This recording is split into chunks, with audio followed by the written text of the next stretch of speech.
10 seconds.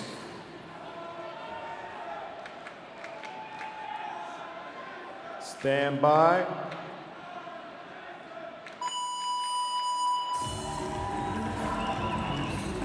And with that sound, we get the first female event rolling. And on this first heat, we have 20 athletes. And on lane 1 from CrossFit Joyride, it's Martina Krysiak. On lane 2 from CrossFit Solid, it's Emma Tal. On lane 3 from Reebok CrossFit Reykjavik, it's Solveig Sigurdardottir. On lane 4 from CrossFit Budapest, it's Fedra Zakotskaya. On lane 5 from CrossFit Koege, it's Frederike Franzen. On lane 6 from CrossFit Jyväskylä, it's Sanna Venäläinen. On lane 7, representing CrossFit Southampton, Kelly Friel. On lane 8 from CrossFit Perpetua is Alexis Rufus. On lane 9, representing CrossFit Varasto, Anette Nieminen. On lane 10, representing Silvius Bravo CrossFit, it is Siri Rohmesmo. On lane 11, representing CrossFit Azane, is Hanne Nielsen. On lane 12 from CrossFit Innsbruck, it's Lisa Lettner. On lane 13 from CrossFit Sandvika, it's Synne Krugstad. On lane 14 from CrossFit Bath, it's Laura Faulkner. On lane 15 from CrossFit Biltzen, it's Natalie Gortz. On lane 16, representing CrossFit 7 Castles, it's Manon Angonese. On lane 17, representing CrossFit North Zone, we have Matilda Spano. On lane 18, representing CrossFit Shapesmiths, it's Aoif Burke. On lane 19, representing CrossFit Shapesmiths also is Lucy Majory. And on lane 20, from IPC CrossFit, we have Janie Garat.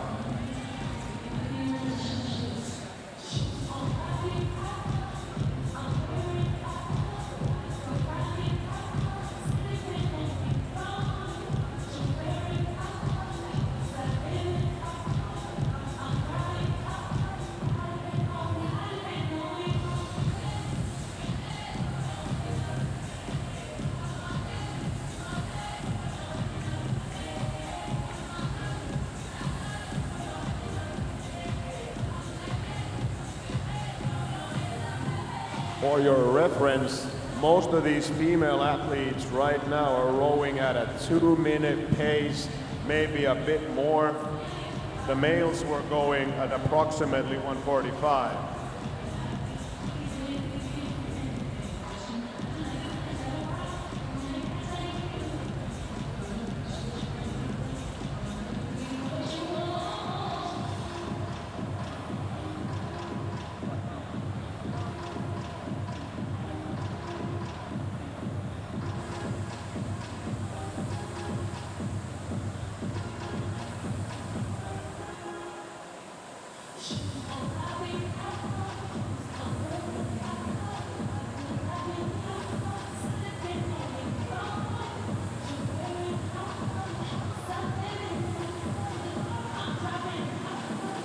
Currently the fastest female on this first heat is on lane 2, Emma Thal.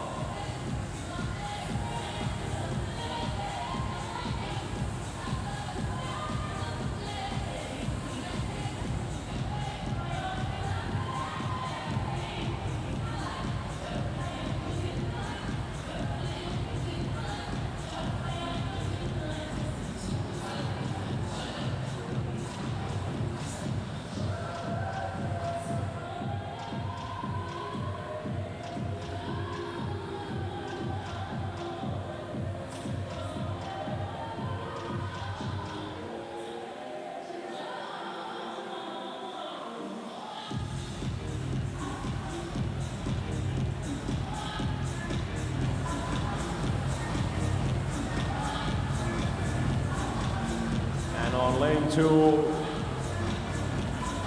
Emma Thal has just reached the halfway point on her row. Also on lane 7, Kelly Friel is going under that. Also on lane 9, Anette Nieminen.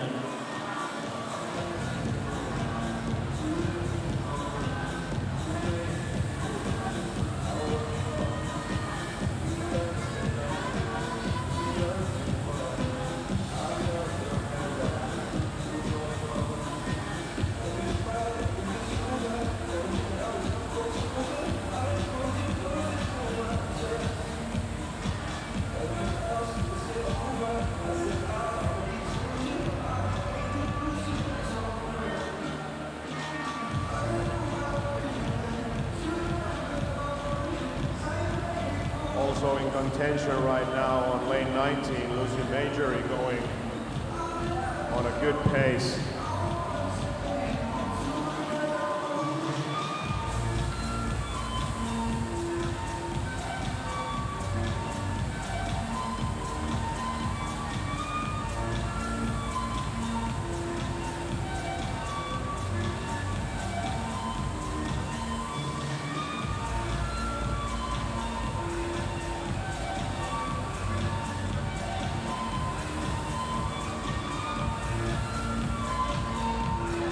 Also the females on lane 7, 8, and 9, Friel, Rufus, and Nieminen are all going on a fast pace and have reached.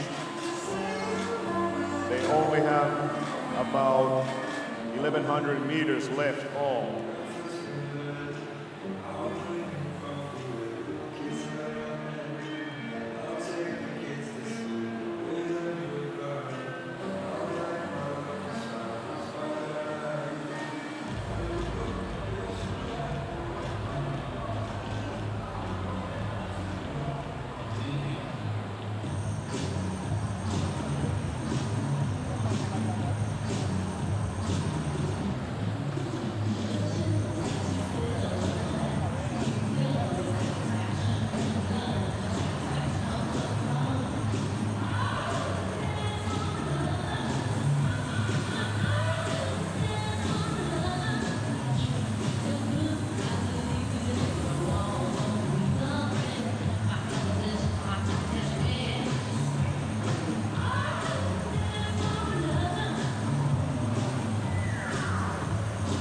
It seems that all of our athletes right now have under 1K left on their rower.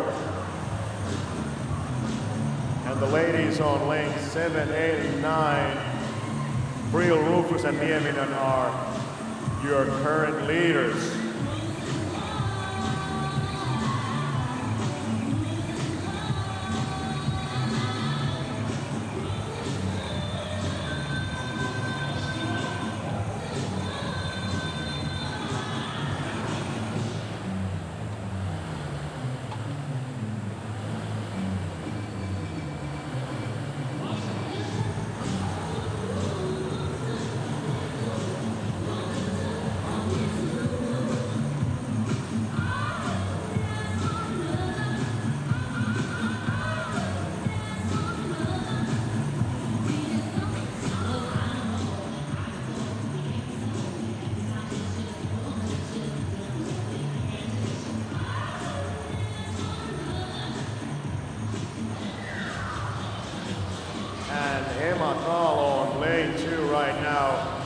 has under 500 meters to row. She's picked up the pace and might be the first woman to get to the jump rope.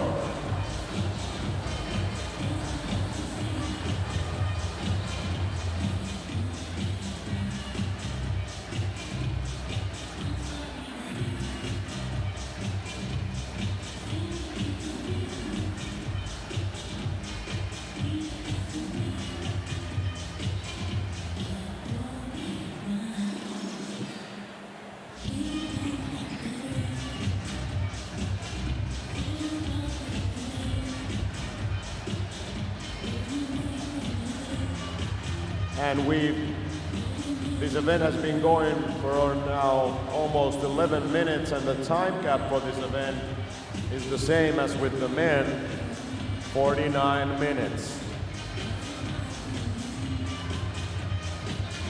And right now most of these athletes are under 500 meters to row. Who will be the first out of that rower?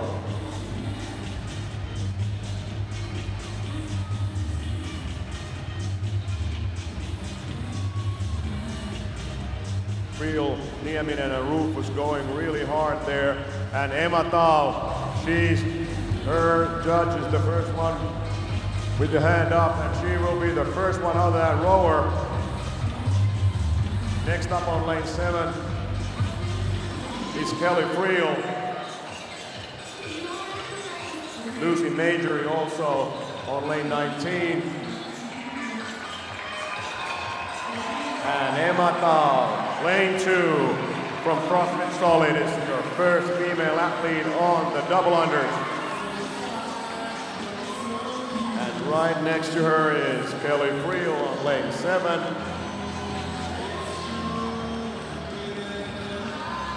And third is Lucy Majory.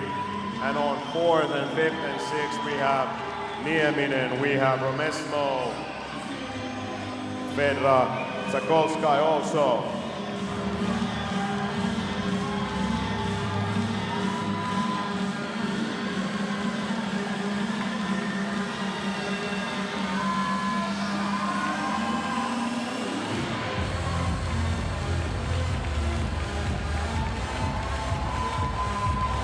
And with that, most of our female athletes are right now at the double unders. They all have to complete 300 double unders, 100 in each position, and Emma Thal is keeping her pace. The first female to advance to the second set of 100 double unders.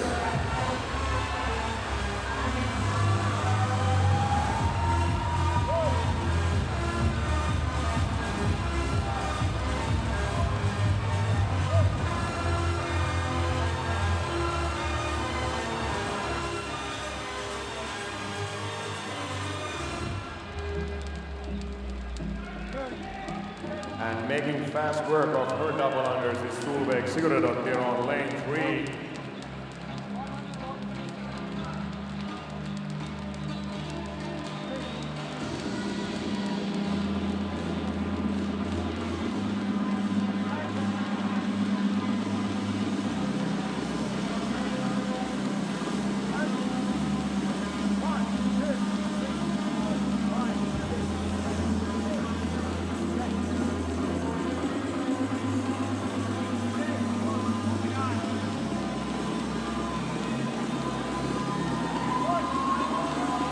On the first heat, these females are making quick work of these double unders, going even a bit faster than all the men here.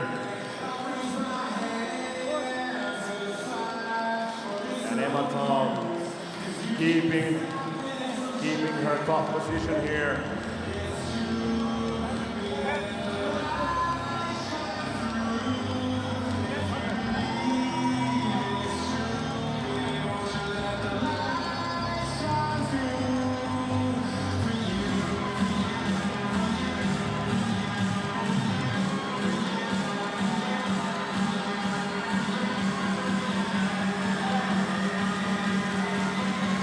Sigurdardottir is on second, and on lane 15, Natalie Burke has moved on to her last set of 100 double unders.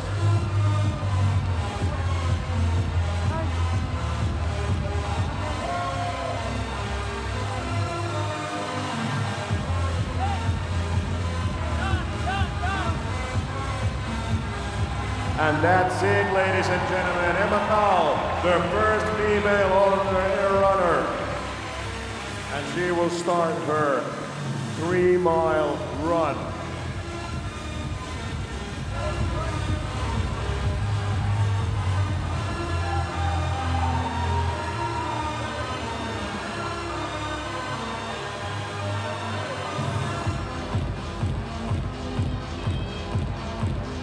The question is, who will be next? And that is on lane 3, Solveig Sigurdardottir. And on lane 19, it's Lucy Majory. And right next to her on lane 18 is Burke.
Doing a 10:20 pace on her runner.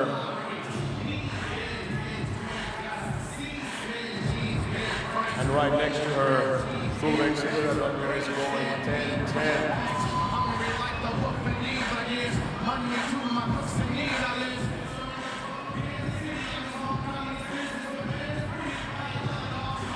But then on lane 6, Sanna Venäläinen is pushing a fast 9-minute pace here. Also Anette Nieminen on lane 9 pushing a 9-minute pace.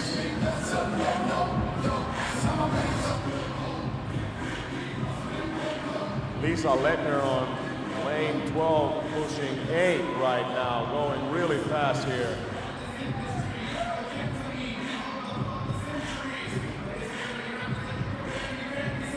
And as Manuela Spanau gets through her double unders, we have all the ladies right now on the air runner.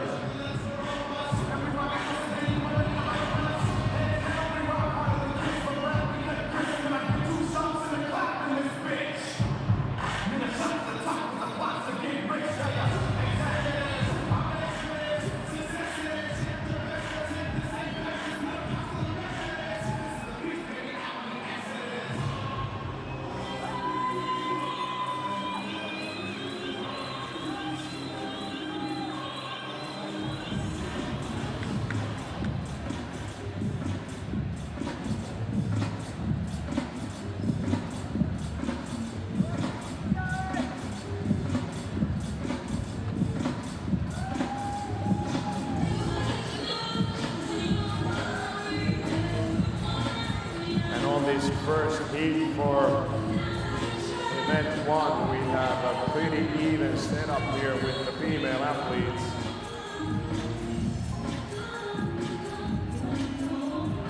Over half of them are already on their second 400 here.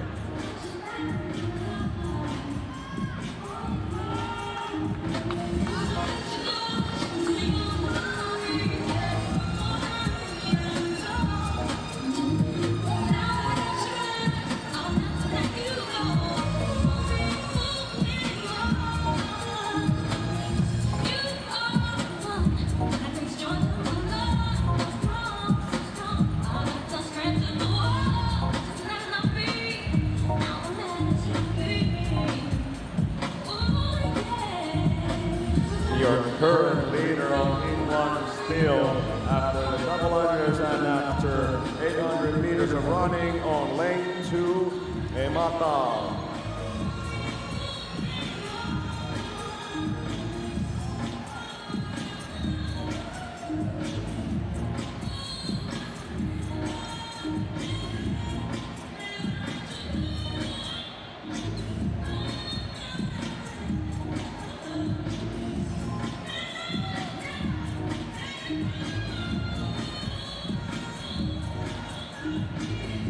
And on lane 18, it's Burke on second, and on third on lane 9 from Finland, Anette Nieminen. And fourth and fifth, Lucy Majory and Solvik Sildadottir.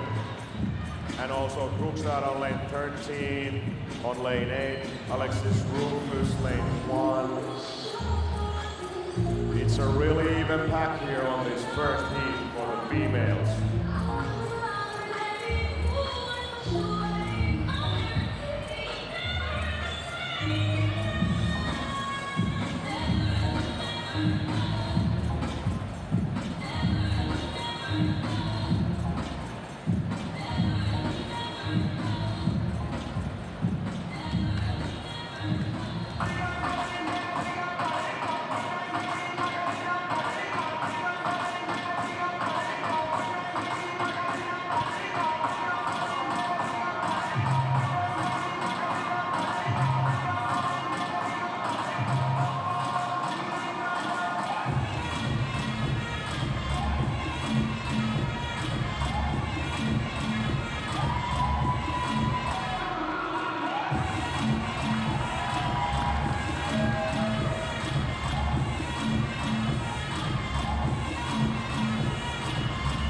Some of you are already cheering your athletes here, but can we get a cheer for all of our athletes right now? Put your hands together.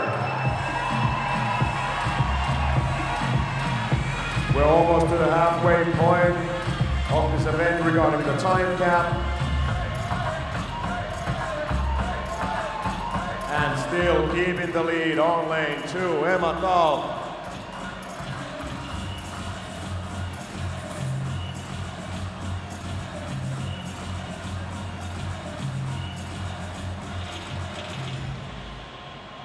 Dahl is keeping a solid 9:30 pace here.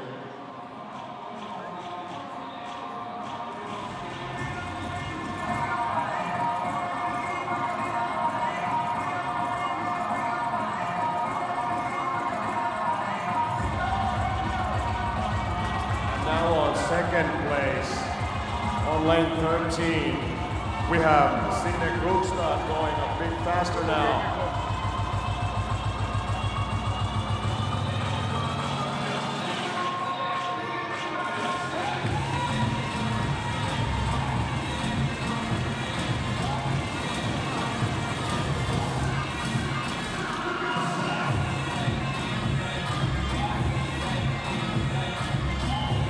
Only 10-15 seconds between these athletes now in the top pack, so it's anyone's game right now.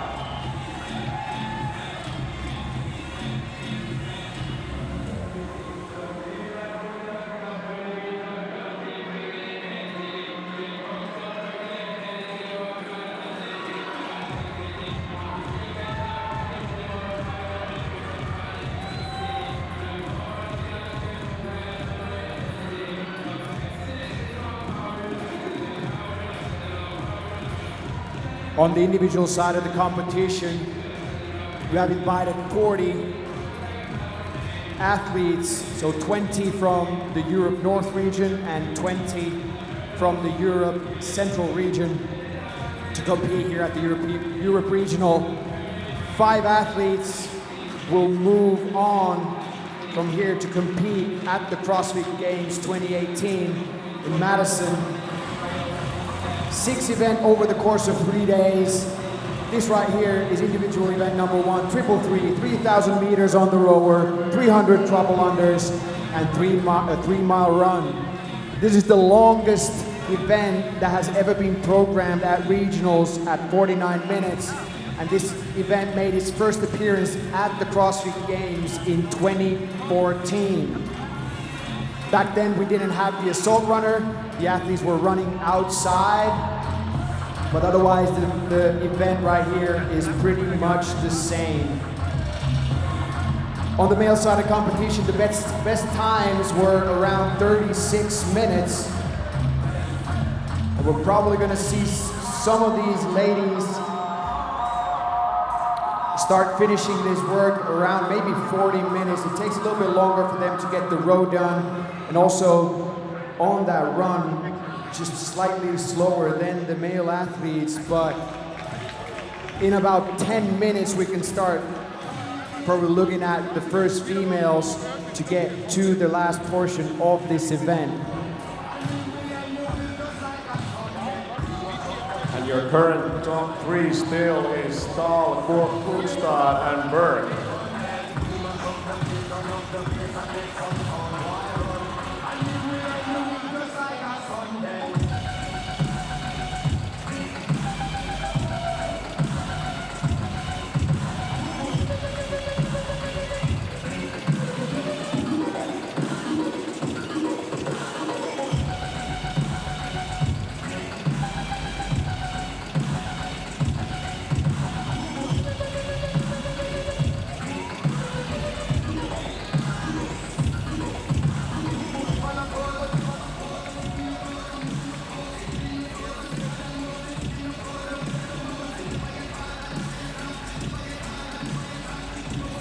And of your current top three, it is Fittest Krugstad going the fastest right now, pushing an 8:30 pace. Emma Thal and Berg right next to her with a 9:30 pace.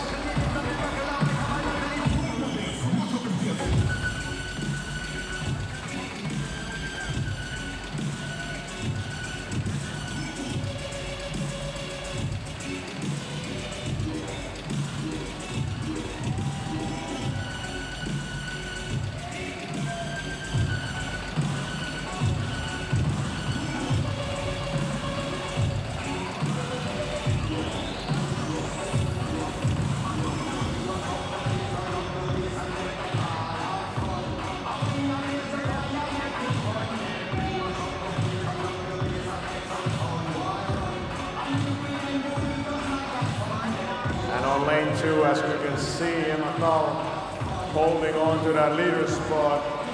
Berg on 18 second and Krugstad on 13 right next to her.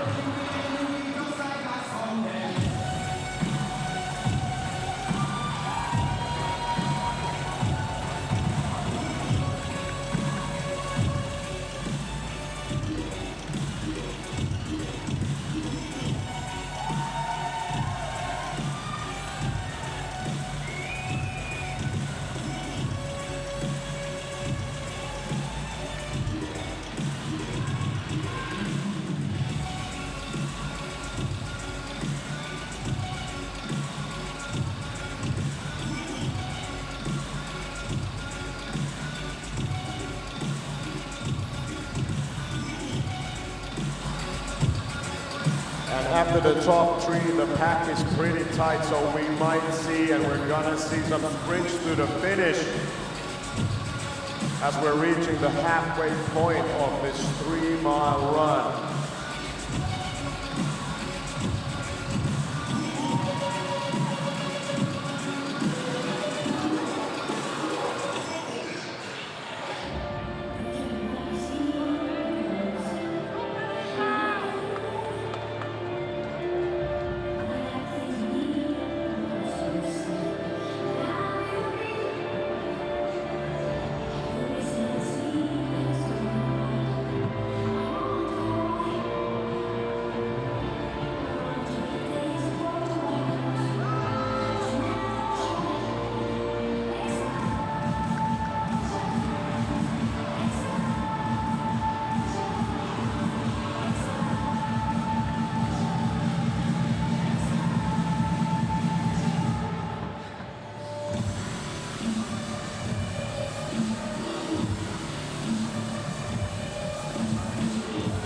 And on lane 13, Fittest Krugstad is catching up Emma Thal right now. They both came to the next piece on the same time.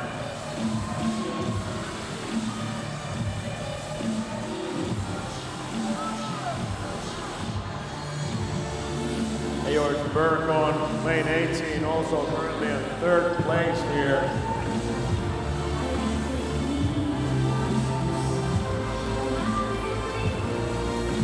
And on fourth place, Martina Krysiak on lane 1 has catch up with the top of the pack now.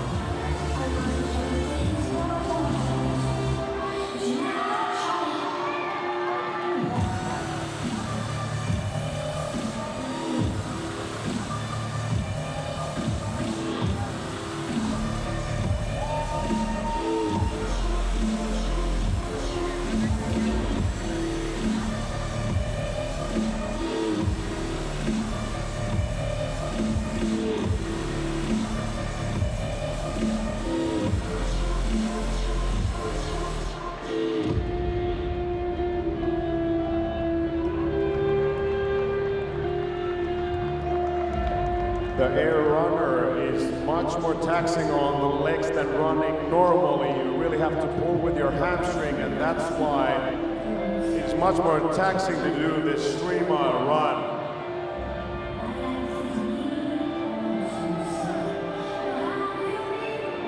The interesting thing to see here is that on the second event we'll have deadlifts, so we will have to see how all these hamstrings hold up on that event.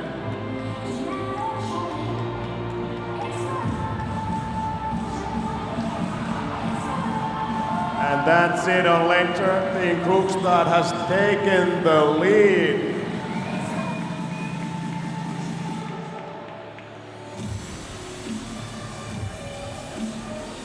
These two events here on Friday for these athletes are a great mix of two tests. This right here, this event number 1, more of an endurance test, longer workout, longer time cap. And then the second event of the day, Linda, the 3 bars of death, is a shorter one, a little bit more on the strength side, strength endurance with a barbell, deadlifts, bench press, squat cleans. So pretty much a complete contrast of events here today.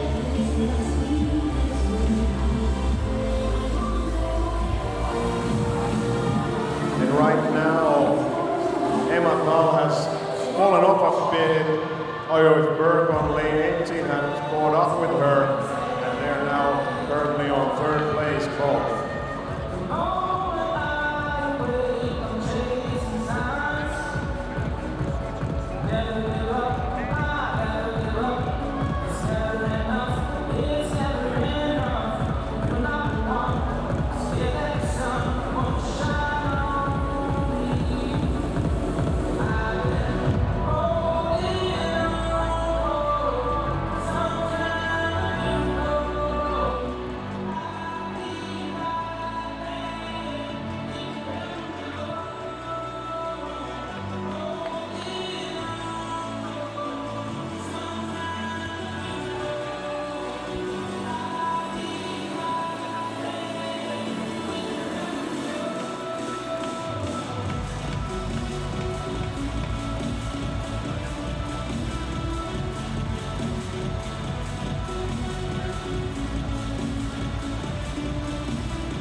And on lane 13, Sinead Krugstad is keeping her lead, and it is a solid lead right now.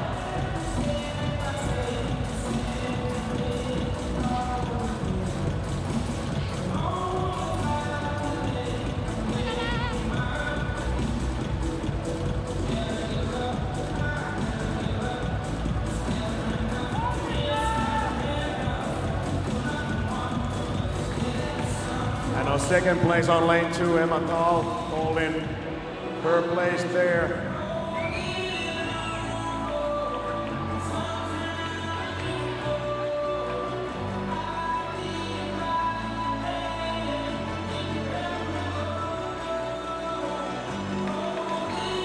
And then your current number 3, Martina Krysiak on lane 1.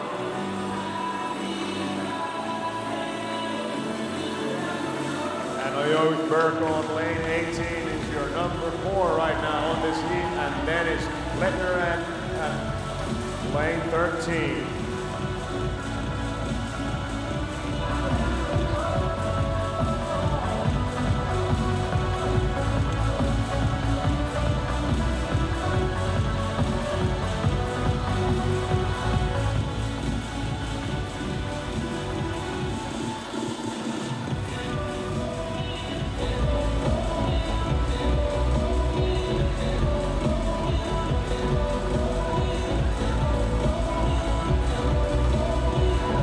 Tal and Krysiak are both holding a 9:30 pace here.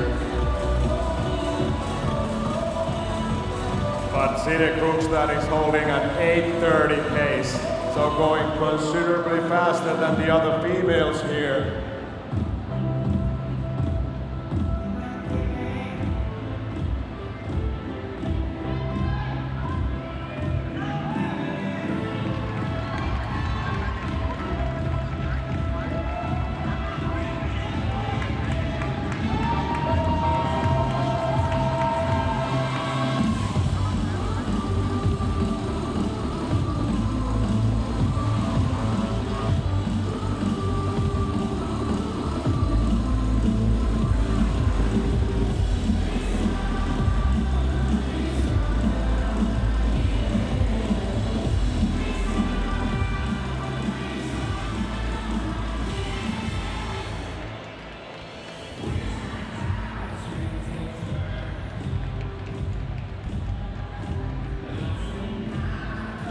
And the lead is still the same. Sine Krugstad at lane 13 leading considerably, and on second place on lane 2, Emma Tal.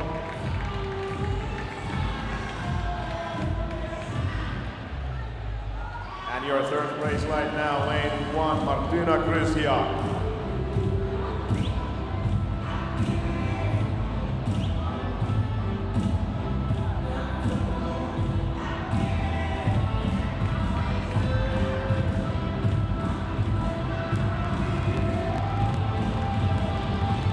So now 4 athletes down to their last 1 mile, so 1,600 meters to go. And once you see a judge's hand go up next to that runner, you will know that the athlete will have 160 meters to go. So 1/10 of a mile, so they're almost ready to finish at that point.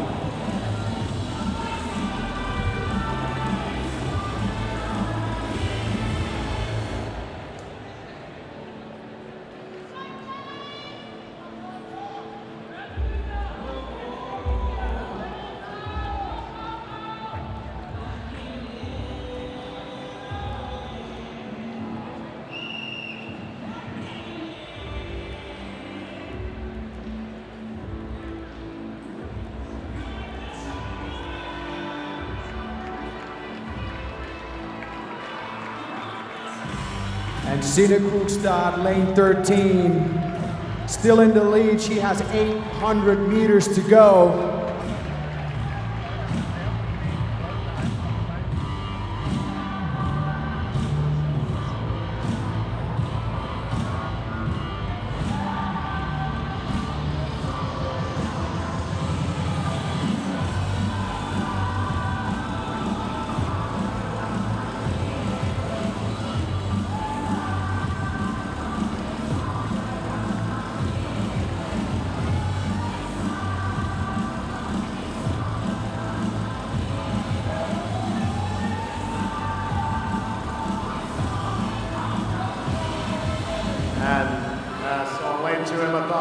Into second place, you can see that Sine Krugstad's lead is pretty big right now, almost 45 seconds ahead.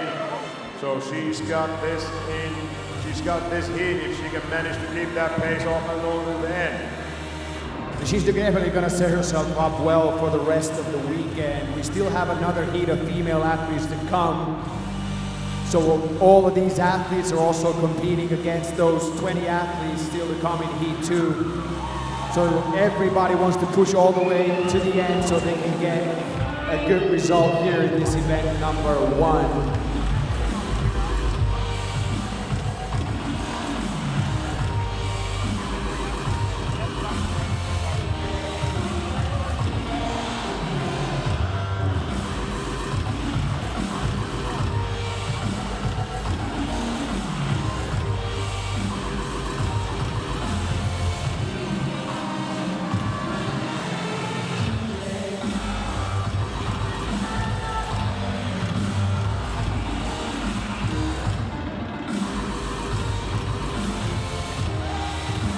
That's it. Sine Krugstad only has 400 meters left and she will finish this heat.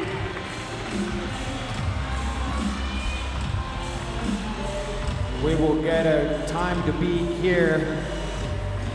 Most of these ladies will probably still finish this. They do still gotta have to push hard for a few more minutes. We have about 7.5 minutes to go before the time cap of 49 minutes.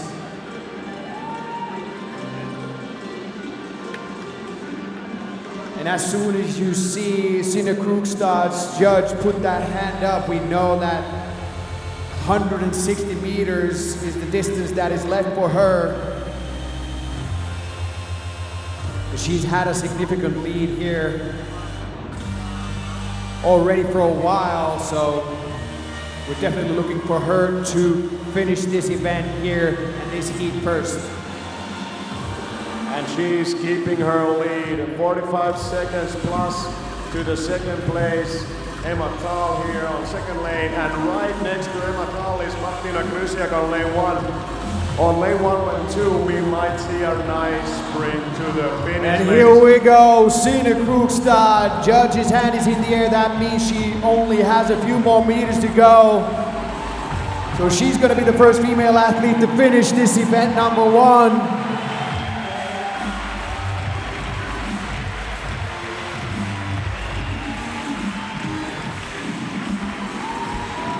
So lane 13, green shorts, black sports bra, Sine Krugstad is gonna get a heat win here, a great start for the weekend. And here she comes.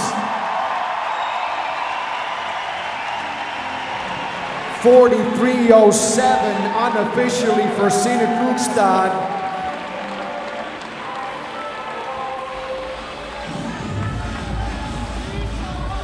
The next thing to see here around 44 minutes is who's going to be in second, and that is Emma Thal's judge has his arm up, and she's currently in second, but also Martina Krysiak's judge's hand is up, so which one of these females will finish second in his heat?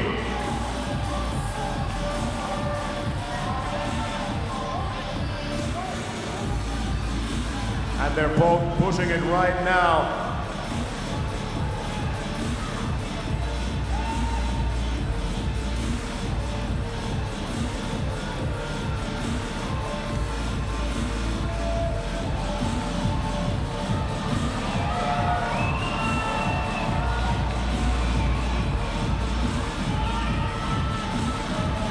All right, so who's coming next? We've got hands up all across the line, and it's Emma Thal.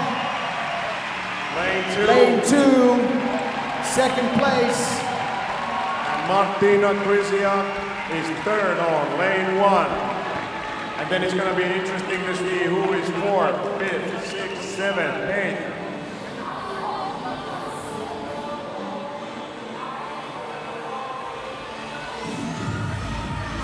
Who's gonna be the next one out? The runner.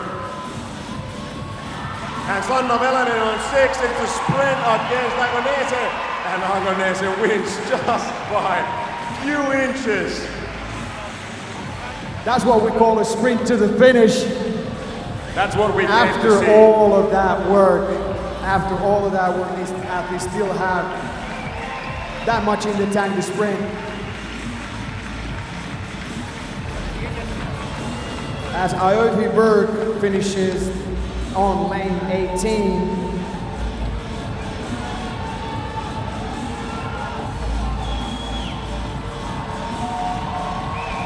And Laura Faulkner, lane 14, gets it done.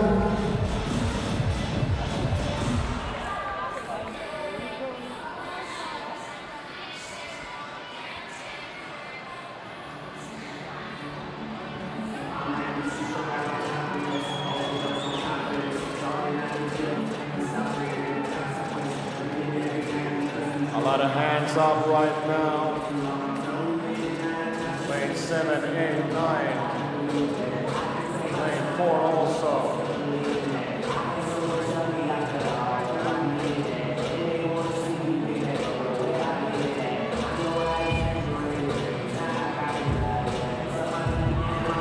that is on lane 7. Kelly Friel finishes. And we still have a few minutes left, and then it's lane 8, Alexis Rufus finishing. And on lane 9, Anette Nieminen coming in. We still have 2 minutes 30 seconds to go as lane 4, Petra Zakowska comes in. And we still have 8 female athletes here as we have 2 minutes left. Let's put your hands together and cheer these females to the finish. Come on!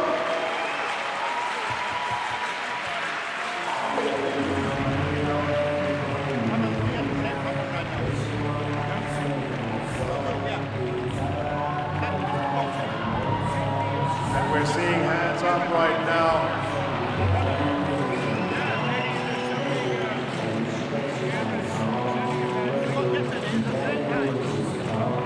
Next up might be Solveig Sigurdardottir or lane 13, sorry, lane 15, Natalie Kurtz.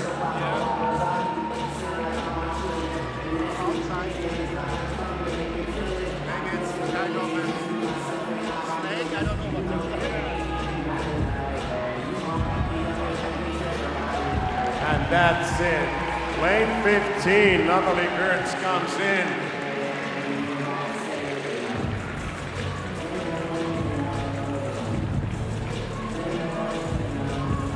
One more minute to go here before we reach the time And cap. we're gonna see a sprint here. And the finisher is Fredrik Frantzen over Solveig Sigurdardottir for the sprint.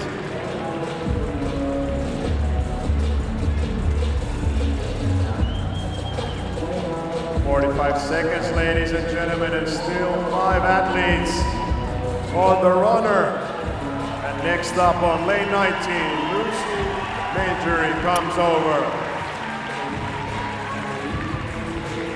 30 seconds. Let's bring these athletes home. Keep making that noise for the last 30 seconds. They need your help.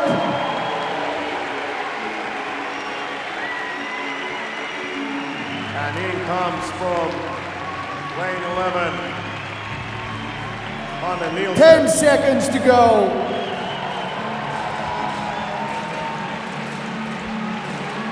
3, 2, 1.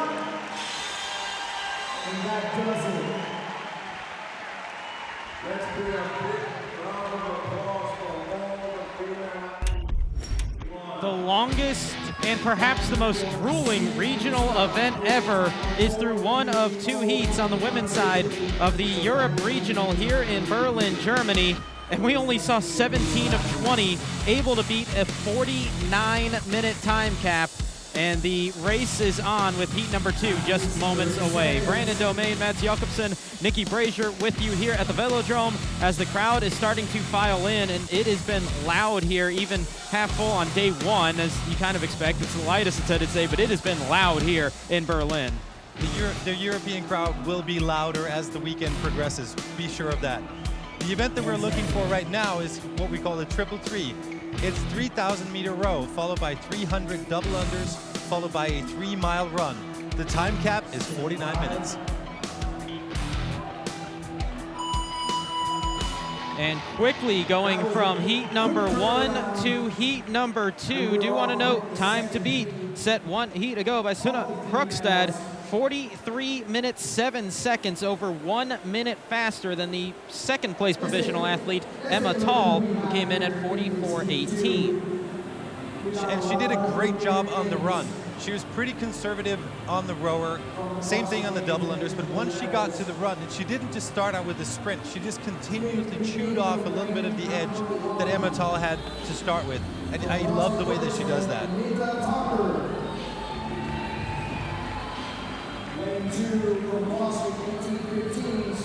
As we open up this 3,000-meter row, here is the defending regional champion, at least the Meridian regional champion, but somebody to definitely keep an eye on in this event is Kristin Holte. What we know from past experiences that Kristin Holte thrives in longer events, grueling events, so we really have to grit it out. She's an avid runner. She's no stranger to the row either, and she's really efficient on the double unders. And oh, by the way, this is a Games revisit. This was from 2014. Who won triple threes in 2014?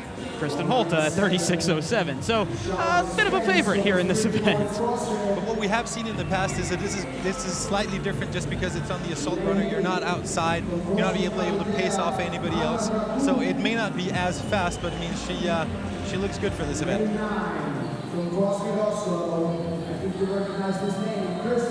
Now we speak of the Games experience for Kristen Holta and her success in triple threes. Somebody looking to get Games experience this year is one of the hot names coming in momentum-wise, Laura Horvath.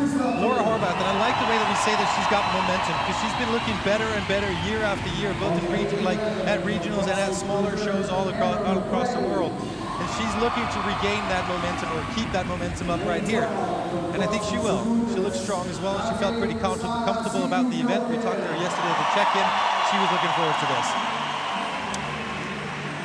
And back to the experience thing, and somebody that is back to Europe to compete at a regional, Sarah Sigmundsdottir, spent a year over in the Central Regional last season, won that one, and she's been on that winning streak of regional competitions, and here she is in Berlin this season. We had a chance to chat to her a little bit, and she's changed a lot of things in the last year. And one of the things that she has alluded to was that she's been doing a lot of endurance and working a lot on her mental fortitude. She said that there were a couple of keys that she was missing, and she feels like she's got them in the arsenal now. She's really looking forward to compete this weekend. So there are a couple of keys to this event. The first one is to pace the row. You want to make sure that you find your stride. You don't want to overexert yourself, but at the same time, you don't want to dig a hole by pacing yourself too slowly. Then after that, you need to find your stride on the run. What I mean by that is you need to be aware of where everybody else is, but at the same time, you can't burn all the fuses on the first mile. You need to recognize the fact that this is a 3-mile run, and things will change. We've seen that in the heats previous. Last thing, stay in your lane. On the double unders, make sure you don't start pivoting and have to start over again, but also mentally, make sure to stick to your guns and then save a little bit for the sprint. I could possibly add a fourth one, and that's you're probably going to need a bit of an engine, and there's somebody that knows a lot about having an engine, and we're being joined by her right now, 2013 Games champion, Sam Briggs. Sam, welcome to the booth. Thank you for having me. Of course, and obviously we wish we could be seeing you out here on the floor amid the circumstances from your injury. How's everything going recovery-wise? We're going well now. Hopefully I'm only in the brace for another week, and then I can start preparing for my first games as a master. It's a nice option to have this year, and amazing that you're able to qualify for that and continue to go on with the seriousness of the injury that you had with your elbow, but still going through the qualifiers. That was impressive. I didn't want to call it an end to my season, so I was willing to embrace the pain a little bit and make sure that my season didn't come to an end early. And so going into the Masters competition for the first year, obviously you won the Games 2013. That kind of experience, that kind of the first place experience, all the experience you've had in the Games, how do you think it's going to translate going into the Masters this year? I think the 35 category is going to be very competitive. I'm hoping that I'm going to have enough time after I get the elbow working to properly prepare, because I don't think it's going to be a walk in the park. I think I need to still bring my A game, even though it's classed as a Masters category. Might be seeing a few of the familiar names from the 2013 season as well over in the 35 to 39 division now. No, definitely. I know that Anna Tobias will definitely give me a run for my money as well. So as we're here watching the triple threes, spoke about it coming in when we introduced you. Engine is important. How would you attack an event like this one with this long time cap, where you have that long row going into the double unders and then the long run? I think the important thing here is it can be won on the run, but you can lose it on the row. If you go too hard on the row and you've got nothing left to give it that all on the run, you're on that machine for a long time. So we saw obviously in the first heat that actually played out like that, but Kristen Holte being in this one, somebody that obviously would be considered a favorite in this event, is there anybody else you're looking at that might be a threat to her? Yes, Jane Eady from the UK. I would say that she's got an engine pretty similar to mine. She was on Team JST at the games last year, and her and the other females, they placed first on the run, swim, run. So they focus a lot on engine building. So it'll be interesting to see if her and Kristen start pushing each other on the run. And so I'm pretty sure the masters worldwide are crying right now that you're entering their ranks, so to speak, but it's going to be interesting for the rest of us to see, because I'm just assuming right now that you're going to be perfectly fine for the games. One of the questions I have, though, is, so with team experience the way that Edie has, and then the individual experience that Holte has, do you think that either one of them is going to be able to drag the other one into deep water, kind of thing, that they're tagging on to each other? I think the experience that Kristen has and the focus that she does in training with the mental side of CrossFit should stop her being dragged into a realm that she's not prepared to go. She'll be focusing on how to perform the full weekend, and she'll know what pace she should be holding on each of the workouts and knowing how far that she can push it without imploding. Well, you both had some epic battles. You and Christine have had some, well, you've had battles with everybody. If there's anybody out there, you fought them. But you've had some epic battles as well. And so I'm imagining that every once in a while you guys have kind of pulled each other out of the element just because you both want it bad, even though it may not matter in the end. It's a competitive side that it's hard to deny. What happened? How do you deal with that when that happens? There's been one time that I've been pulled off the pace and my plan in a workout, and it ended very badly for me. So I learned from that workout, and I tend to stick to my pace and do what I know I can do. It was actually in the 2013 games, the legless rope climb workout, the first time that legless rope climbs has been there. I love rope climbs. Legless, using your legs, whatever, I'm there. Selena Fortunato, she's called the Spider Monkey for a reason. We were in the same heat. You could hear the announcer and it'd be calling where the Spider Monkey is, calling where I am. I've spoken to Selena after and we both pushed each other and we both ended up imploding. We both failed on the 7th rope climb. Neither of us got off that rope climb. Is it after that point that you guys started working out together every once in a while? Yeah, we were in Australia after the games for a competition, and we did a redemption workout with rowing and legless rope climbs. So going forward, like this year, obviously Masters, that was the option that you were left with the injury. What are do you have any thought on what's going to happen next year? If you're wanting to continue on going back to the Open division, if you want to stay with Masters, is there any thought to it yet? I don't want to end my individual career because of an injury, so expect me back on this floor next year. Well, that's a warning to everybody here in the Europe Regional going into 2019 for sure. As we're starting to get to that point where we might start seeing some judges' hands go up maybe within the next minute or so. About that 11 and a half, 12-minute pace, I would assume, for a 3,000. Yeah, I can see most of the girls coming off around the 12-minute mark. Would you be more concerned with your average 500-meter pace or your stroke rate on the row? I'd be keeping an eye on the pace, just making sure that I'm not going too fast. I think with a workout like this, because the run's predominantly legs, I would be trying to use more back and arms on the row, as opposed to a fast stroke rate where the legs are going to get fatigued a lot faster. I can see that a lot of the girls are also opting to nice, steady, long strokes.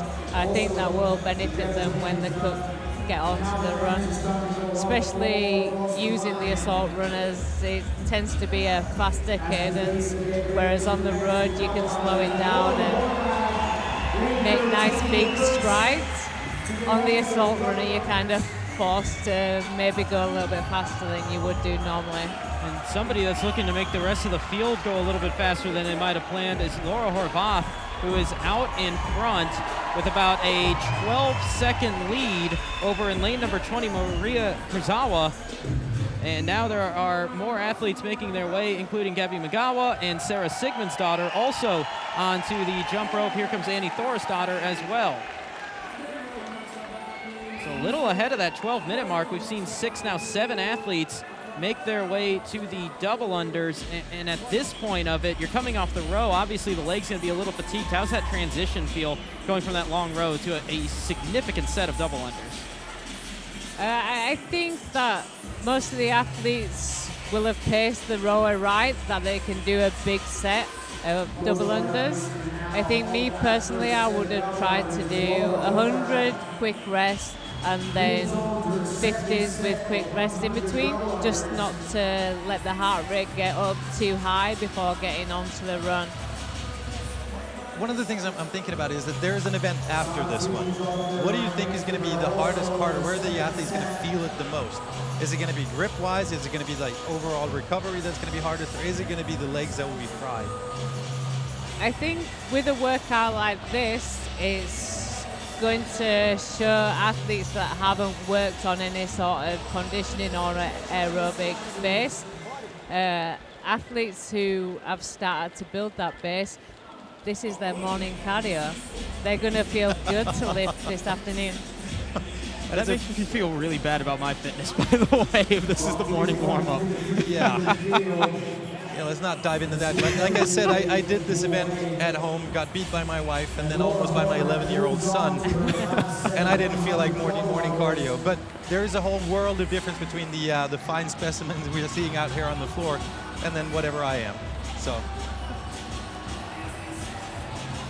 another one of the questions I'm thinking is, we were talking about it earlier, I don't know if you heard it, but the difference of being outside when you can start pacing off of other people's pace, and then here where you see a chest piece, but it's 400 meters delayed. So how does that play into how you're running, or what goes on in your mind when you're out there?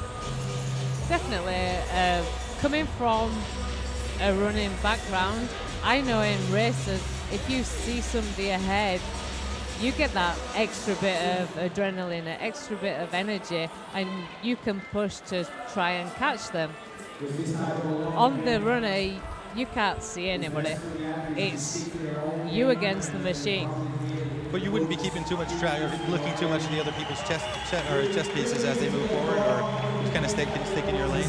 I think people are going to be aware of it, but like you said, there's a 400-meter delay. It's hard to judge exactly where somebody is, so you really need a good game plan coming into this workout, because it really is how far can you push yourself in this workout. Yep.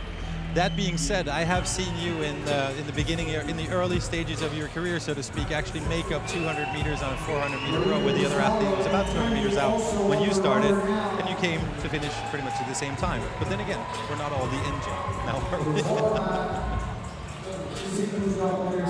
It was right about this point in heat number 1 that we saw the lead athlete at the time, Emma Tall, make her way to the assault air runner. We already have 4 athletes, now 5 athletes, onto the air runner themselves, led by Laura Horvath in the light tank top, blue pants on the right side of the screen, Sarah Sigmundsdottir in second in pink and gray, and off camera in lane number 20, Maria Kurzawa rounding out the top 3, getting onto that runner all under the 15-minute mark. And now the question is, have they gone out a little too hot, or is this a pace that they might be able to hang on to, unlike Emma Tall in heat number 1? It's a good question, and also, I mean, I think some of them may have gone out a little bit too hot. I think we're going to see a little bit of a slowdown of pace as everybody makes their way on there, but then they're going to try to recover. Obviously, I hope that nobody's kind of gone out too fast, but it was a blistering pace by a couple of athletes that I didn't expect it from. We'll see how it plans out, but I think there's a risk of it. Now, the question I have about that is Laura Horvath way quick on that road. Did she possibly bait anybody into going into her pace more than they wanted to? I'm going to pass that question on to the engine. She has a good track history. I'm not entirely sure of her background, but I know she's done a lot of running, and I competed with her in an off-season competition towards the end of last year. I was very impressed with how well-rounded she was and how she was able to tackle the longer events as well as the heavy events. So I'm assuming she will have practiced this workout and will know what she's doing. And she's definitely trying to make a statement, I think, with this first workout. I think everybody had their eye on her going forth into event number 2 a little bit later this afternoon. I don't know if anybody really saw her being out in front at this point in event number 1. Well, it's still early days, and we're going to see if she's going to be able to hold on to it, but she does look very comfortable on the runner, as opposed to some of the other people that we've seen in previous heats where it looks a little bit more forced. They haven't quite found their balance yet. Kind of took about 400 meters to find that place where they could kind of, you know, just start working. They were a little bit forward inclinated with the acceleration of the assault runner wasn't quite on par. She looks very comfortable though. So on the far right side of the screen, just now off screen, you'll notice those chess pieces. If you're just joining us, they will have a judge advance the chess piece one segment of the floor every time they complete a quarter mile of this 3-mile run to close out triple three. The first athlete to have one of those move was for Laura Horvath. Sarah Sigmundsdottir second, Kurzawa in third, Thorisdottir in fourth, all close to each other. And then we start to see the logjam effect that we saw in all 3 of the heats, men's and women's thus far, where there's always that group of 10 to 12 that are in that same 400-meter segment and stick there the entire time.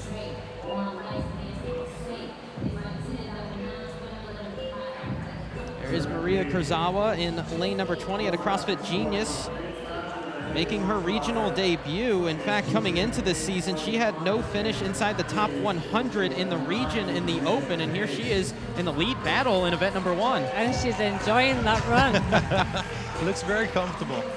Sam, while we've got you here, I've got to ask, you're renowned for a lot of things, but one of these things is your running, your capacity to run.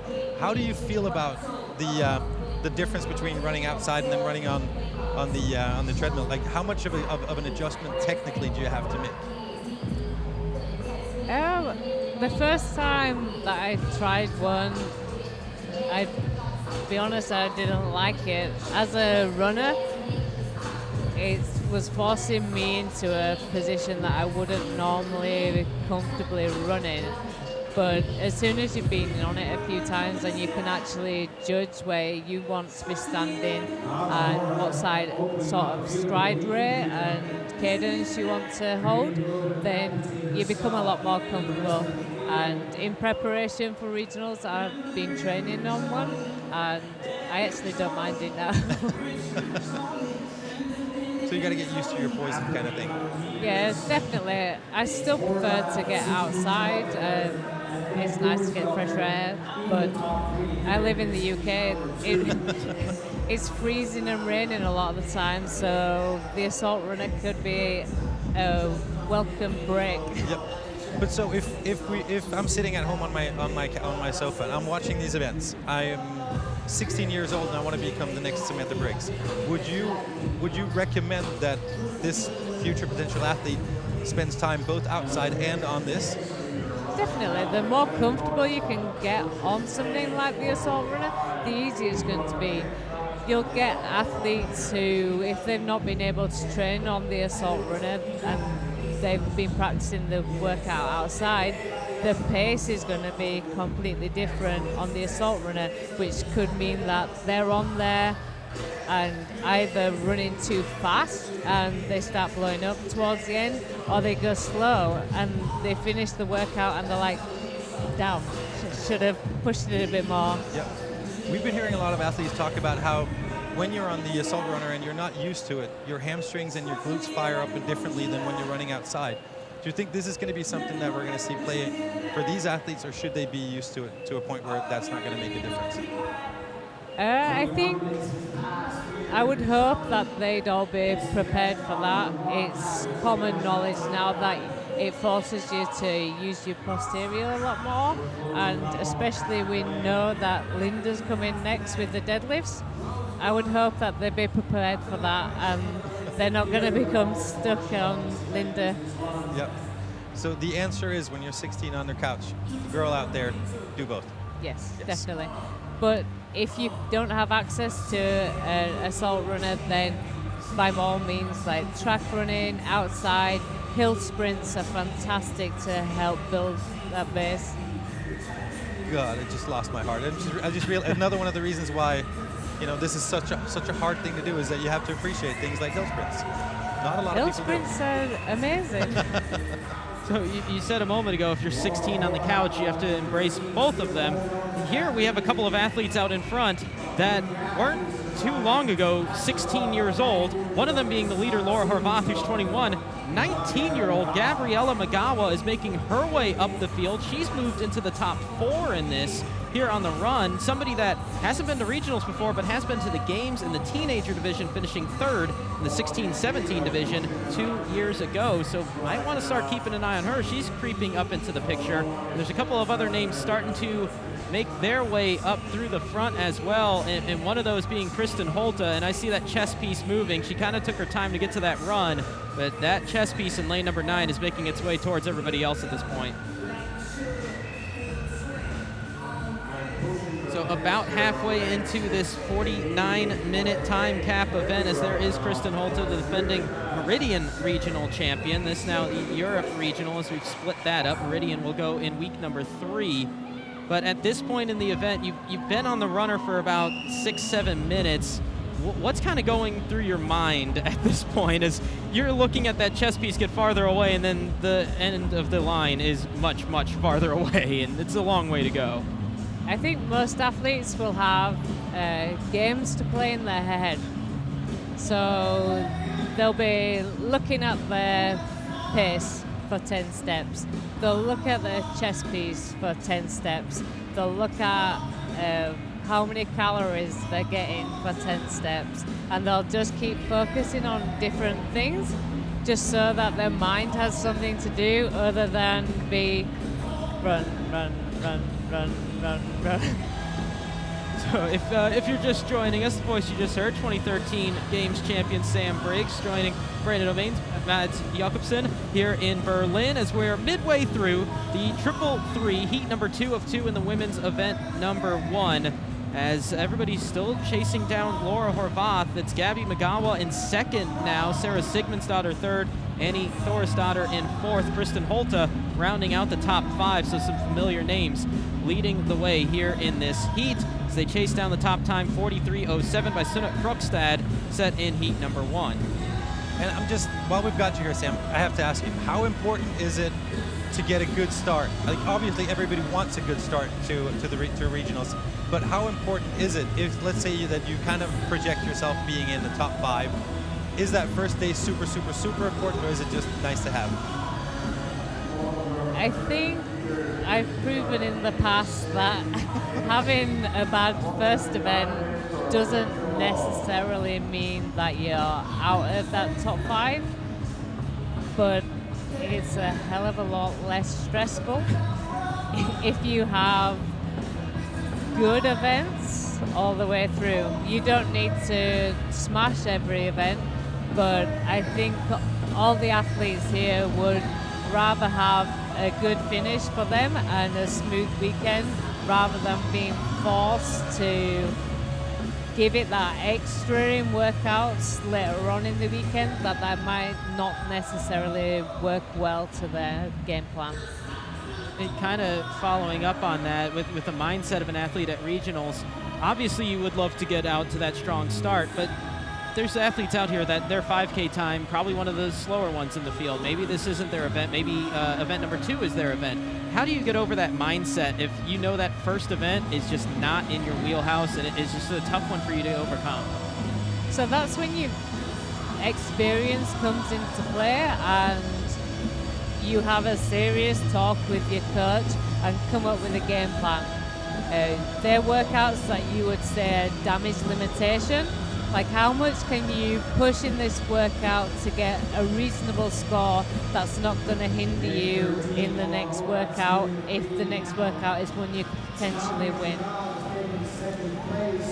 And how much experience do you need? Do you need, like, this is a crazy question, but I'm trying to gauge it. At what point, so look at Migala here. She's been to the games as a teen athlete, but this is kind of like the first time on the big stage for her. Would that experience carry over, or is it pretty much it's a fresh start? I think for her, even though it's the first time she's appeared at regionals with the open age, she's done a lot of competitions. I've seen her at a few different off-season competitions. She's been working with a CrossFit coach for, I think, the last 3 years. So even though she doesn't have any experience on this main stage, she has a lot of CrossFit and competing experience. Because I'm just thinking that it's kind of a big step. You know, suddenly you're on the floor with the people that you're kind of looking up to. You've been following on social media, and you've kind of maybe been mimicking a bit of their technique. And next thing you know, they're right next to you, and now you're racing it. I think that's where the off-season comps come into play. Yep. So she's already got those nerves, those, oh my God, I'm competing next to Annie moments out of the way.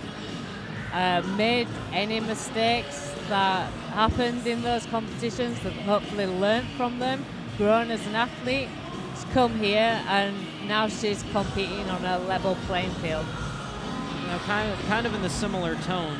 Coming into this weekend, obviously there's the 4 games mainstays that are here at this regional with Annie, Sarah, Kristen, and Turi Helgadottir. That leaves that one spot for somebody that's new or somebody that might have been once in the past. Is there anybody that you're kind of looking at that might be that, not even so much a sleeper pick, but somebody that might not be getting that focus coming into this weekend that we might want to keep an eye on? Obviously, you've already mentioned Laura Horace. I think she'd probably be one of the favourites to take one of the spots. You've also got to look at Emma McQuaid. So me and her tied from the Open qualifying out of Europe North. The past few years she's narrowly missed going to the games. So I've been training with her a lot this last year and she means business this year. She's really focused, she's dialed in her nutrition, she's working with the new set of coaches and I would like to see her do really well this year. And there is a look at Emma McQuaid just a second ago as she's in that group that's in the back half of this event thus far, but somebody that's been knocking on the door for a couple of years now, as you pointed out. Everybody here in this heat trying to chase down the time of Sunne Krogstad, 43:07, that time to beat. Still about 14 minutes from now as our leaders are past the halfway point in this 3-mile run. We keep on talking about the mental part of this. How many of these athletes do you think work with a mental coach? Just ballpark figure. I would say that you're probably looking now at over half of the competitors.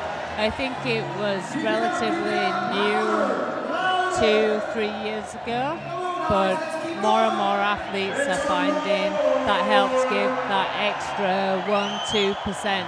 If they can focus on the right things and not let other things bother them or like swamp them down, then that helps them in training, and anything that can get that extra 1% out is worth doing.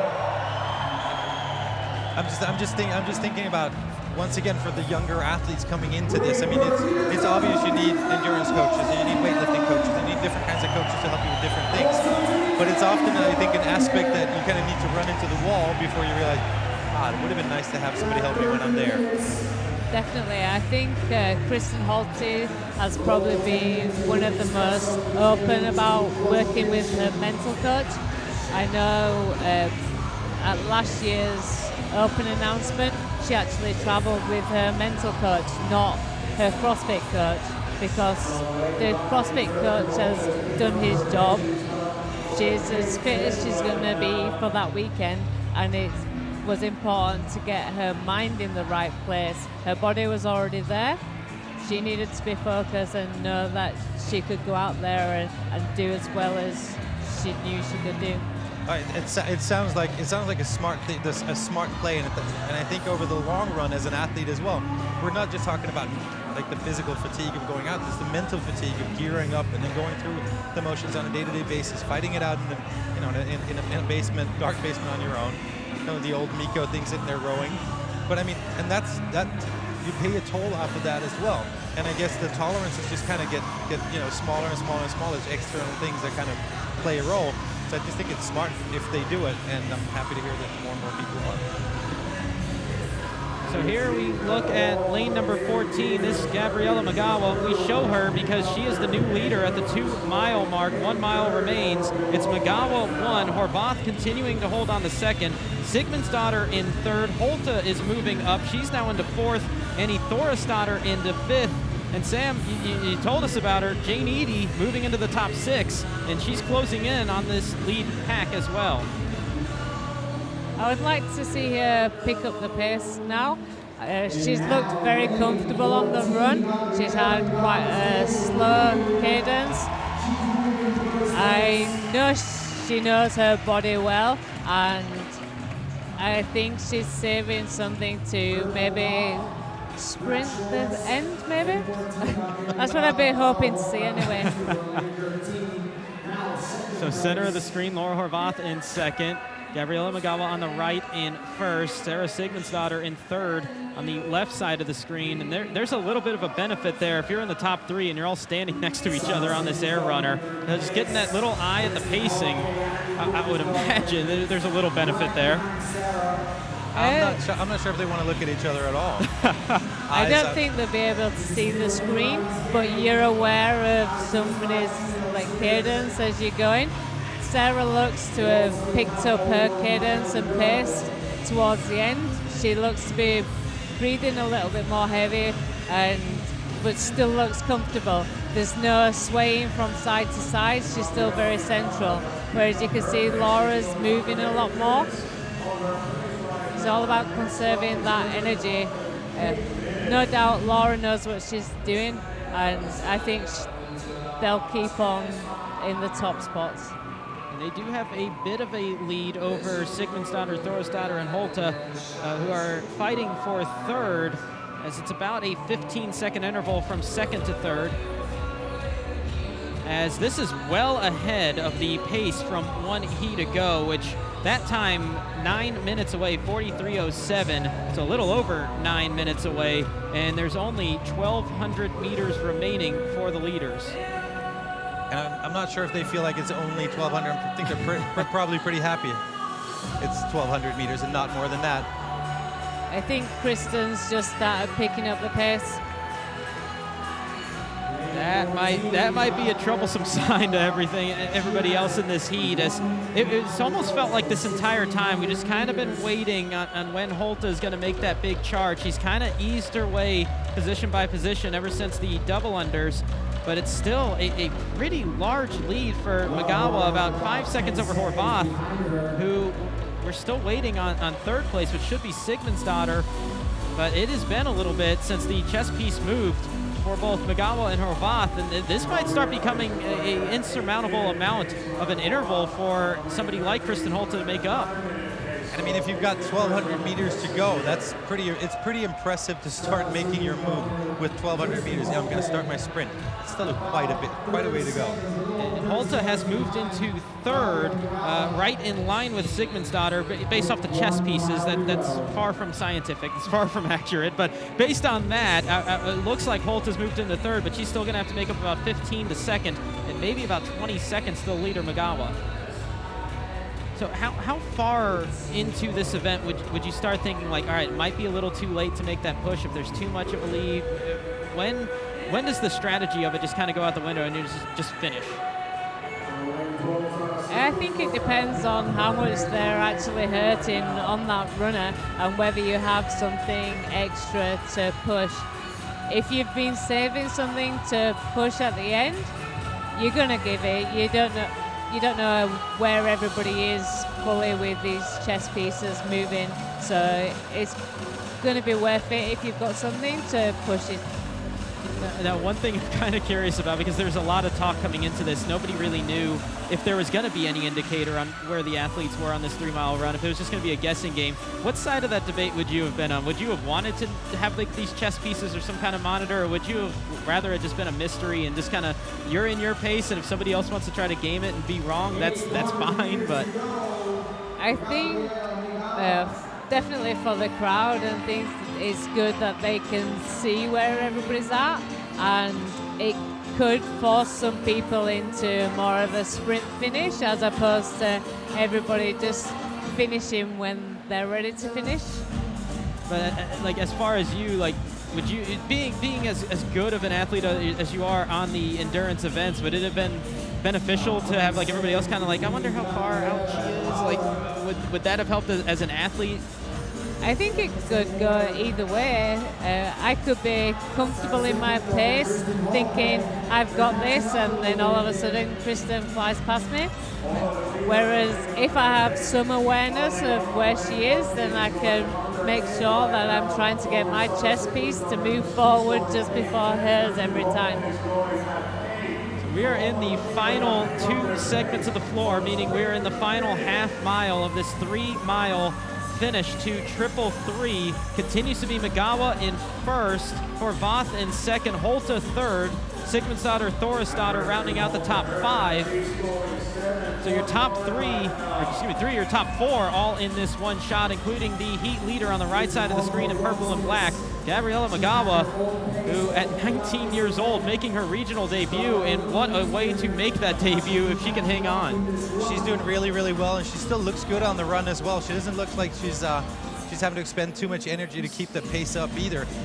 And along the same lines, I've got to tell you, I'm impressed with how Sarah Sigmundsdottir is looking on that run. She's never looked that comfortable on a run before.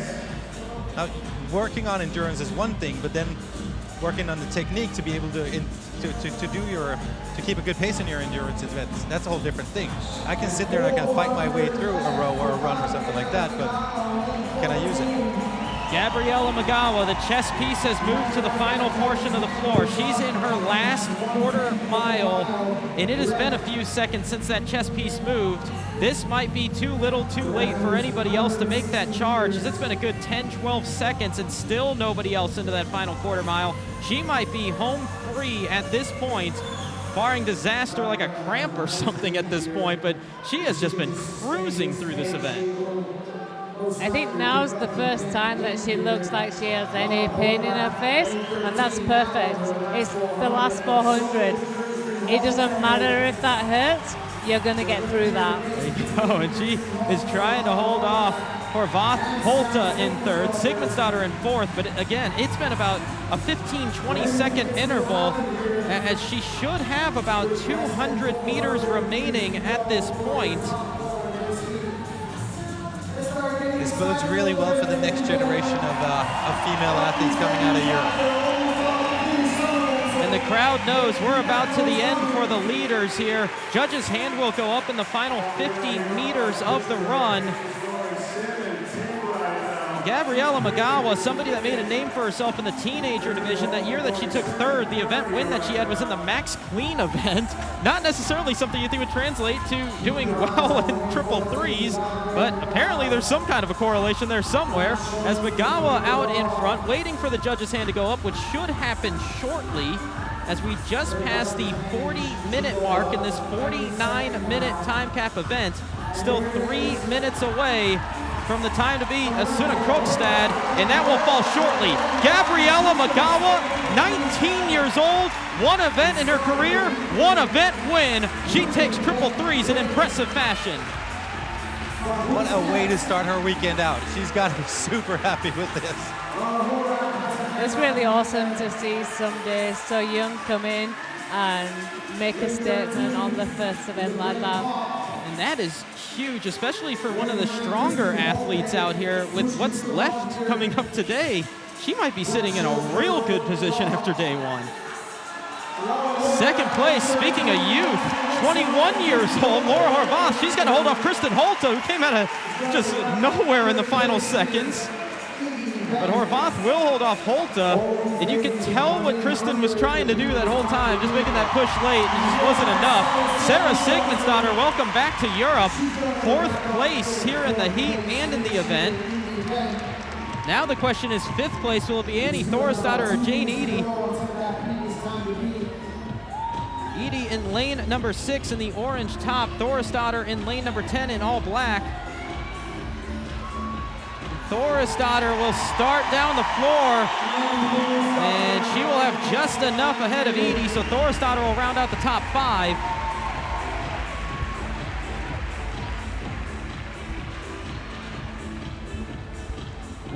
And we've got Camilla Hellman as well, about to finish off her run. Janie Eady's gonna make it. So Eady will round out the top 6. This all still a minute 20 ahead of the former time to beat. I'd just like to point out that Janie Eady's stride on the way to goal was a lot different than everybody else's. She actually ran. It wasn't just a stumble over the line.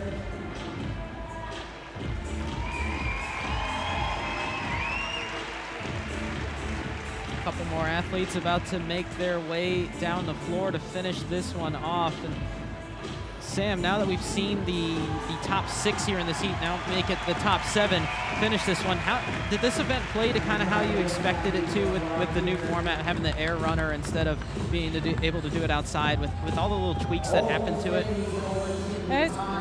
I think the only difference with the assault runner is you're probably going to put around 2-3 minutes onto somebody's 3-mile run. So I would have said the top female time over all the weekends is probably going to be around 38 minutes. So the 40-minute mark here is kind of on that track. People who've got an extra week, an extra 2 weeks to get used to the runner, I think we might see people pushing more for that 38, 39-minute mark.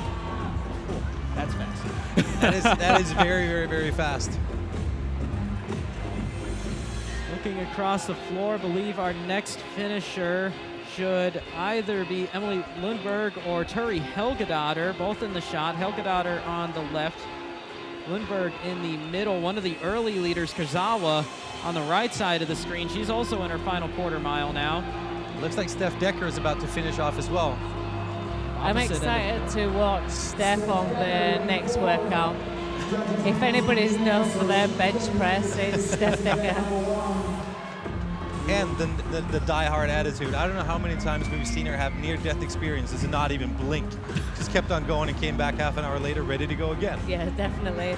I remember one of the regionals where she had no skin on both her palms. The next workout was rope climbs and then came off with no skin on her legs to match. Oh. And here she is. So it'll be a 9th place finish here in the heat for Decker. Steph is an icon, and I'm stoked to see her. And that's actually going to be good unofficially for a top 10 finish in the event. The second fastest time in heat 1 was Emma Tall at 44.18. Now we're going to start seeing a lot of times come in quick succession. 44.24 was the 3rd place time. Then we had 3 all between 44.48 and 44.50 in that 3-wide finish in heat number 1. It'll be a close race here between Helgadottir and Lundberg. Kurzawa now with the judge's hand up as well. Emma McQuaid with the judge's hand up in her final little bit of this 3-mile run in lane number 11 off camera. Who's going to be the first one to make their way down the floor? We might have another 3-way sprint. And it's going to be a 2-way sprint. Helgadottir and Lundberg side by side give the edge to Turi by about a step. And at the same time as Lundberg is probably pretty upset right now. She's going to love the fact that, it came out of the buzzer with Turi that way. After all that, I don't know if you really want to have that sprint at the end, just make that little extra effort. But Emma McQuaid will be our next finisher. Sarah Massoni in lane number 2 has finished. And that's Anna Frakow. Frakow making her way across, somebody that nearly shocked everybody 1 year ago, knocking on the door for much of the weekend for those 5 qualifying spots.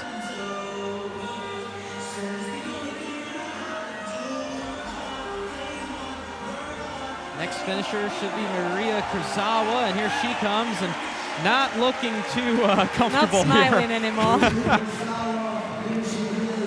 She had fun while that lead lasted there, as got 3 minutes until the 49-minute time cap.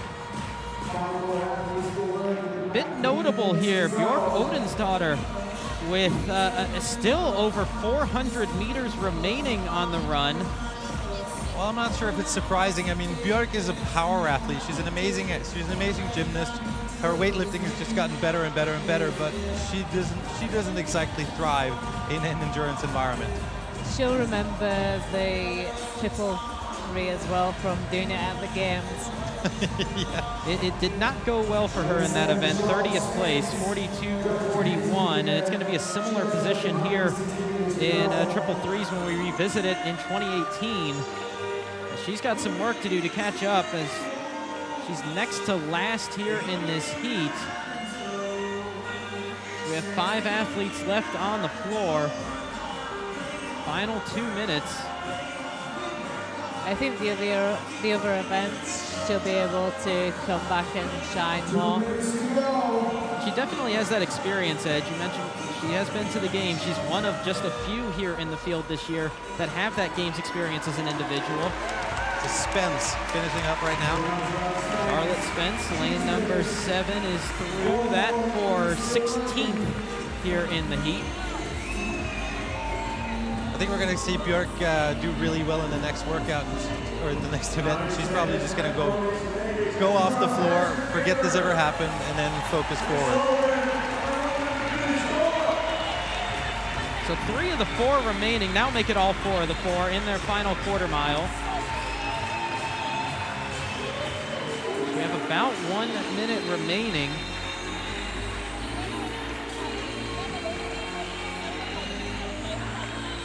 I think all athletes will be trying to push as much as they can now just to finish within the time cap. And there is something to note as well, that 3 of the 20 in heat number 1 weren't able to beat the time cap, so there's still some positions to be made by getting every meter that you can at this point. I think Bjork is definitely pushing now. She's digging pretty deep, but even if there weren't, I mean, you still want to finish off strong. You don't want to finish off by having to fold. And I think that's the same for all these athletes. So Vanessa Tucker possibly going to beat the time cap. Judge's hand is up. Also now for Bjork Odensdottir, judge's hand is up as we have 10 seconds until the time cap. Tucker on the left, Odensdottir on the right. And neither... Oh, she's just finished. Oh, they both finished the run. Neither could reach the finish mat, so that will put them unofficially in what should be 34th and 35th in the event. But number 1, without a shadow of a doubt, the youngest athlete in the field is also leading the field after event number 1, Gabriella Magawa. Unbelievable start to her regional career. I just love the way that she composed herself all the way through. She did great on the row. She did great on the double unders. Once she got to the run, however, that's when she kind of just solidified what she had. Just kept on moving in her own pace. Wasn't really phased too much by anybody else, and then just extended it. You know, didn't just get ahead and then just kind of watch that position. She just kept on going and going and going.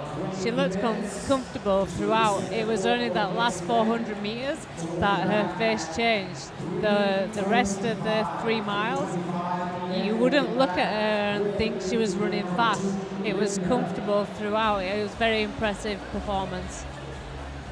So the event goes to Gabriella Magawa, who didn't take the lead until the 2 mile mark. on the run, as she was sitting outside the top 5 up until the run and just slowly started chipping her way through. So here we've got Horvath, and Horvath came off the rower first, went onto the double unders, and was first onto the run as well.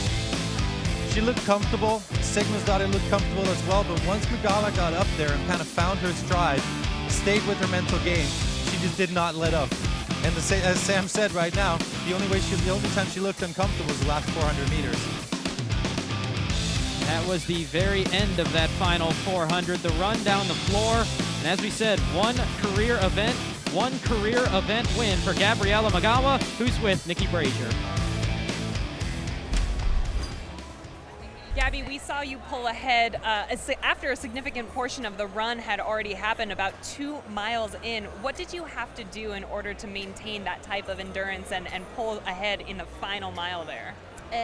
Before CrossFit, I played tennis for 7 years, so my background is pretty good in endurance, yes.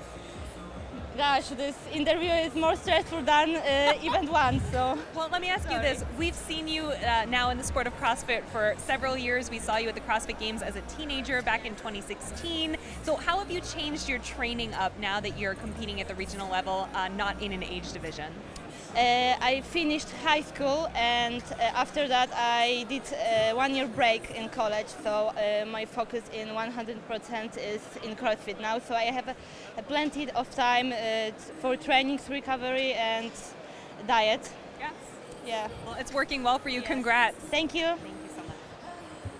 So Gabriela Magawa will find herself atop the leaderboard after the first of 6 events here this weekend. 40 minutes, 15 seconds, 35 seconds quicker than Laura Horvath in second, who is just barely ahead of Kristen Holta, who made that charge late, who will round out the top 3. Sam, any thoughts on not just this event, but what else we got coming today and this weekend? I think it's an exciting start to regionals. We're testing pure endurance, then we're going to be testing pure strength, followed by pure gymnastics. So it's a very different feel to the beginning, and then we're going to end it with 3 killer CrossFit workouts. Can't wait to see what we got the rest of the weekend. Sam, thank you so much for joining us here in this event. We definitely appreciate it. But hey, in event 1, it is in the books as we've tested their engines here in the Europe Regional. Next up, that strength test, which is just a couple of hours from now for the ladies. First up, though, we go to the men's side with event number 2 coming up next.